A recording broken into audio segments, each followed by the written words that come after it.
Hi മക്കളെ, ഇന്ന് ഞാൻ ഉണ്ടാക്കുന്നത് പിടിയാണ്.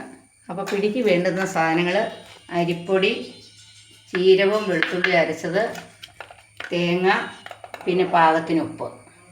അപ്പോൾ നമ്മളിന്ന് പിടി ഉണ്ടാക്കാനായിട്ട് തിളപ്പിച്ച വെള്ളം, ജീരകം ഇട്ട് ഉപ്പും ഇട്ട് തിളപ്പിച്ച വെള്ളത്തിലാണ് നമ്മൾ പിടി കുഴയ്ക്കുന്നത്. അപ്പോൾ നമുക്ക് പിടി കുഴയ്ക്കാം.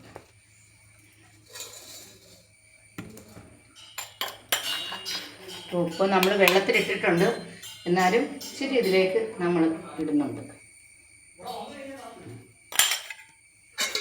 തിളച്ച വെള്ളമാണ് നമ്മൾ ഒഴിക്കാൻ പോകുന്നത്.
നമ്മൾ ഈ തേങ്ങയും കൂടി ഇതിലേക്ക് ഇടുക.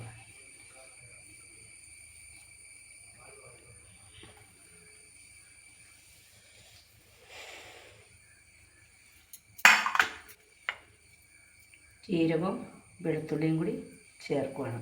നന്നായിട്ട് ഇത് കുഴച്ച് നമ്മൾ ഉരുട്ടിയെടുക്കണം.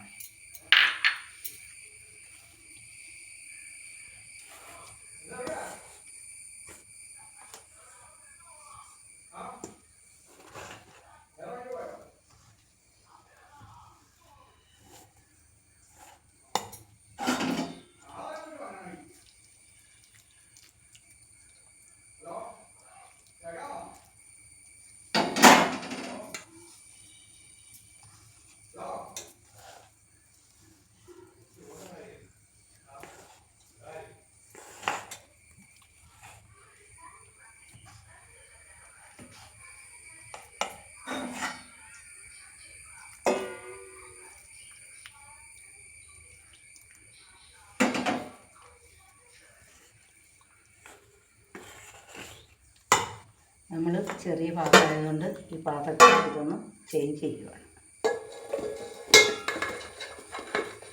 ചൂടായതുകൊണ്ട് കുഴയ്ക്കാൻ പാടായതുകൊണ്ട് തിളച്ച വെള്ളം വേണം ഇത് ഒഴിക്കാൻ. അതുകൊണ്ട് നമ്മൾ പാത്രം ഒന്ന് ചേഞ്ച് ചെയ്യുക.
നമ്മൾ ഈ പിടിക്കുള്ള ഉണ്ടയെല്ലാം ഇവിടെ റെഡി ആയിട്ടുണ്ട്. ഇനി ഇത് നമ്മൾ നന്നായിട്ട് ഉരുട്ടി എടുക്കണം. ഉരുട്ടാൻ പോവുകയാണ് നമ്മൾ. ഇത് ഉരുട്ടി എടുക്കാൻ ഇച്ചിരി താമസം എടുക്കും. അപ്പം ഇത് നമ്മൾ ഇതുപോലെ ചെറുതായിട്ട് ഉരുട്ടിയെടുക്കാൻ പോവുകയാണ്. ഇങ്ങനെ ഉരുട്ടി ഈ പാത്രത്തിലിടാൻ പോവുകയാണ്. ഇങ്ങനെ ചെറുതായിട്ടാണ് നമ്മൾ ഉരുട്ടേണ്ടത്. എന്നിട്ട് നമ്മളിത് ജീരകവും ഉപ്പും പിന്നെ ഈ പൊടി ഈ ബാക്കി വന്ന ജീരകവും വെളുത്തുള്ളിയും കൂടി ആ വെള്ളത്തിലേക്ക് ചേർത്ത് ഇനി ഇതിലേക്ക് നമ്മൾ കുറച്ച് തേങ്ങയും കൂടെ ചേർത്ത് വേണം വെള്ളത്തിലേക്ക്. ഇത് നമ്മൾ പാത്രം വേറെ മാറ്റിയാണ് ഇടുകയുള്ളൂ. അപ്പോൾ ഇത് തിളയ്ക്കാൻ വേണ്ടി വെച്ചിരിക്കുകയാണ്. നമുക്ക് ഉണ്ടകിട്ടാം.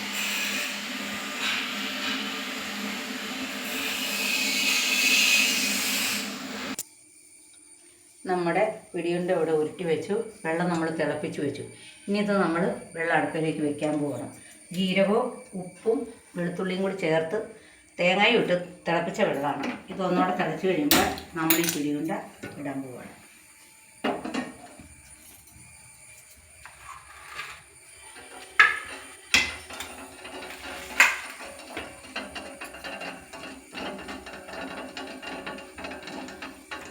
അപ്പോൾ നമ്മൾ തിളച്ച വെള്ളമാണ് നമ്മൾ പിടിയുണ്ട ഇതിലേക്ക് ഇടുക.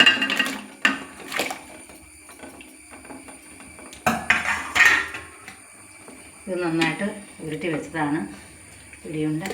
അങ്ങോട്ട് വെള്ളത്തിലേക്ക് ഇടുക.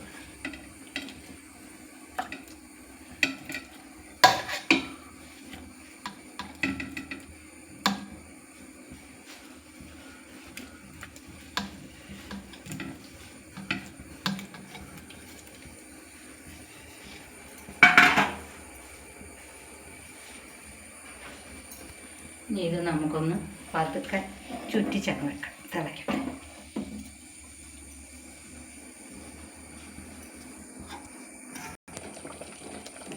അപ്പം നമ്മുടെ പിടിയുണ്ട ഇവിടെ ദേ അടിപൊളിയായി റെഡിയായിട്ടുണ്ട്. പറ്റി റെഡിയായിട്ടുണ്ട്. ഇനി ഇത് നമുക്ക് വാങ്ങി വയ്ക്കാം. ഇനി എല്ലാവരും ഇതുപോലെ ഉണ്ടാക്കി നോക്കണം. പിടിയുണ്ട റെഡി ആയിട്ടുണ്ട്. ഇത് തണുത്ത് കഴിയുമ്പോൾ നന്നായിട്ട് കുറുകിക്കോളും. പിന്നെ എല്ലാവരും എനിക്ക് ലൈക്ക് ചെയ്യണം, ഷെയർ ചെയ്യണം, സപ്പോർട്ട് ചെയ്യണം.